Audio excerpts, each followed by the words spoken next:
Assalamualaikum warahmatullahi wabarakatuh dan selamat siang semuanya. Waalaikumsalam warahmatullahi wabarakatuh. Siang, luar biasa, tetap semangat. Nah, berdiri saya di sini, saya akan meresensikan buku yang berjudul Berani Berubah untuk Hidup yang Lebih Baik. Nah, buku ini diterbitkan oleh Checklist dan ditulis oleh Mulasi, Tari, dan Yazid At-Tafsir. Nah, buku ini memiliki 166 halaman dan panjang lebar 14 x 20,5 cm.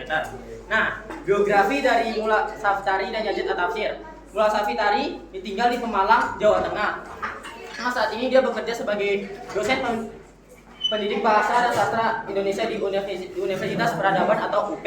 Nah, cita-cita beliau dari kecil adalah menulis. Dia sudah menulis sebanyak 70 buku dan buku-buku karangannya tersebut sudah tersebar di toko dan perpustakaan buku di Indonesia. Nah, yang selanjutnya adalah Yazid At-Tafsir. Nah, Yazid At-Tafsir sendiri ini adalah nama pena dari Abdul Muhammad Bayazid, seorang mahasiswa pendidikan bahasa Indonesia di Universitas Peradaban Bumiayu. Dia mulai aktif menulis dari tahun 2017 hingga sekarang. Yang dia salah satu juga cita-citanya adalah dari kecil adalah menulis. Nah, jadi alasan saya membeli buku ini karena saya ingin memahami dan bagaimana sih cara kita mengubah diri demi kehidupan yang lebih baik. Nah, saya pribadi juga saya masih sering bermalas-malasan dan sering menunda-nunda pekerjaan, tugas dan lain-lain. Nah, sehingga saya membeli buku ini agar saya bisa memperoleh pencerahan agar bisa mengatasi masalah-masalah tersebut. Nah, di dalam buku ini juga terdapat motivasi-motivasi yang berguna untuk memotivasi para pembaca yang sedang menjalani hidup yang semangat atau fokus mencapai tujuan. Nah, bukan hanya itu, buku ini juga bisa menjadi panduan praktis untuk seseorang atau individual yang sedang menghadapi berbagai tantangan-tantangan hidup. Nah, motivasi ini berfungsi juga sebagai pendorong individu untuk menjadi lebih produktif dan mampu menyelesaikan tugas lebih cepat dan baik. Nah, dan juga motivasi yang disampaikan pada buku ini juga memiliki gairah atau semangat yang positif tentunya, dan ini penting untuk kita meningkatkan kualitas diri kita. Nah, buku ini terdiri dari 6 bab, yaitu bab pertamanya adalah mengenal kepribadian diri, yang kedua sifat-sifat baik yang muncul kepribadian seseorang dalam kehidupan, yang ketiga adalah menuju kehidupan yang lebih baik, yang keempat adalah proses memperbaiki diri, dan kelima adalah kebaikan dimulai dari diri sendiri, dan yang terakhir penutup dan kesimpulan. Nah, sebelum itu saya tekankan buku ini menekankan fokus utama dalam pembahasannya. Ada 4 fokus utama dalam inti pembahasannya. Yang pertama, fokus mengenal diri sendiri, fokus menghadapi kritik dan hinaan, fokus membangun hubungan yang positif, yang terakhir fokus membangun kebiasaan yang positif.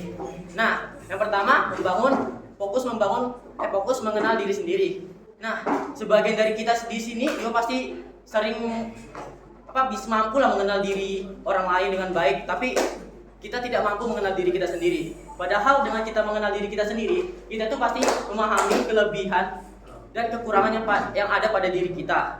Nah, mengenal diri juga sangat bagus karena kita bisa mampu lah membuat sebuah keputusan dan mampu menyelesaikan tugas-tugas yang akan kita hadapin ke depannya atau yang akan kita hadapin sekarang. Nah, jadi contoh, dengan kita menerima keadaan dan ikhlas, bersikaplah jujur kepada diri sendiri. Itu adalah merupakan bagian kita mengenal diri kita sendiri. Nah, yang kedua adalah menghadapi kritik dan hinaan. Nah, menghadapi kritik dan hinaan, kritik maupun kritik halus, kritik pedas pasti datanglah dari orang lain. Nah, di buku ini mengajarkan kita tidak menganggap itu sebagai hinaan, tapi menganggap itu sebagai bahan untuk kita introspeksi untuk memperbaiki diri atau introspeksi diri. Nah, kritik yang membangun. Kritik membangun ini sangat penting untuk kita membangun pribadian untuk menjadi pribadi yang lebih baik. Nih, sedangkan di buku juga hinaan itu tidak usahlah kita anggap itu sebagai tidak usah tidak menganggap sebagai hinaan, karena orang yang bijak atau orang yang baik pasti memikirkan hinaan atau kritik itu sebagai jackpot buat mereka atau kesempatan buat mereka untuk mereka bangun atau bangkit termotivasi, bukan malah sebagai serangan. Nah, selanjutnya adalah fokus untuk membangun hubungan yang positif. Nah, membangun hubungan yang positif berarti kita memilih lingkungan pertemanan, lingkungan masyarakat yang baik pula.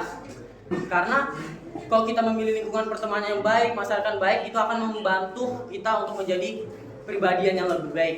Masa muda yang sekarang kita ini, masa muda kita ini adalah waktu yang tepat untuk kita membentuk sebuah kepribadian dan karakter yang kuat. Nah, lingkungan yang positif atau pertemanan lingkungan yang positif itu akan mendapat positif juga buat kita. Otomatis kayak lingkungan kita positif, otomatis pribadi juga kita positif karena kebiasaan-kebiasaan untuk kita mengikuti lingkungan positif yang di sekitar kita. Nah, sebaliknya, jika kita memiliki pertemanan yang buruk, lingkungan yang buruk, otomatis kita akan mengikuti terjerumus ke hal-hal yang tidak baik atau tidak produktif. Nah, selanjutnya adalah membangun hubungan yang positif. Membangun kebiasaan yang positif. Nah, membangun kebiasaan positif berarti kita berarti kita mulailah dengan hal tidak menunda-nunda tugas, PR, atau apapun itu pekerjaan-pekerjaan. Karena jika kita menunda-nunda hal tersebut, hal itu akan semakin menumpuk juga, dan itu akan menjadi beban pikiran buat kita sendiri. Karena akhir-akhir minggu ini banyak tugas, banyak presentasi dan lain-lain, itu kan menumpuk, itu kan jadi stres juga ya buat kita, banyak beban pikiran buat kita sendiri. Nah, jadi buku ini untuk cara kita menjaga kebiasaan positif itu dengan kita membantu orang lain. Nah, dengan kita membantu orang lain dengan cara kita memberikan solusi, jika mereka kena masalah kita berikan solusi, dukungan, dan apapun itu. Nah, kita membantu orang lain juga tidak hanya menggunakan money atau uang itu sendiri. Karena kita membantu orang itu, kita cuma bisa dengan waktu kita. Karena waktu ini sangat berharga, guys. Nah, jadi waktu ini sangat berharga, tidak bisa digantikan dengan uang. Nah, dengan waktu kita, perhatian kita. Nah, jadi secara keseluruhan dari buku ini memberikan wawasan bagaimana sih kita bertransformasi untuk menjadi kehidupan yang lebih baik. Nah, di dalam ini juga tidak terdapat cuma motivasi. Ini juga bisa menjadikan kita panduan praktis untuk kita menghadapi berbagai tantangan hidup yang akan kita hadapi, yang akan datang atau yang akan sekarang. Nah, jadi kelebihan dari buku ini terdapat motivasi dan juga sebagai panduan praktis untuk kita yang sedang pengen berubah untuk kehidupan, bertransformasi lah untuk menjadi kehidupan yang lebih baik. Buku ini sangat bermanfaat buat kita. Nah, jadi kekurangan dari buku ini adalah buku ini mungkin dari covernya yang menurut saya, pendapat pribadi saya, kurang menarik dari saya. Nah, tapi dari kelebihan dan kekurangan itu saya mengingat salah satu quotes atau kata-kata. Jadi, janganlah kita menilai orang dari luarnya, tapilah kita nilailah orang tersebut dari dalamnya. Sama hal dengan buku ini, janganlah kita melihat buku ini dari kekurangannya yang ada di covernya di bagian luarnya, tapi kita nilailah buku ini dari dalamnya yang sangat bermanfaat buat kita untuk bertransformasi menjadi kehidupan yang lebih baik,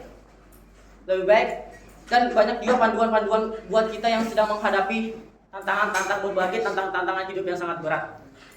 Nah, jadi di sini saya mau kasih tahu ada salah satu quotes yang saya suka dalam buku ini.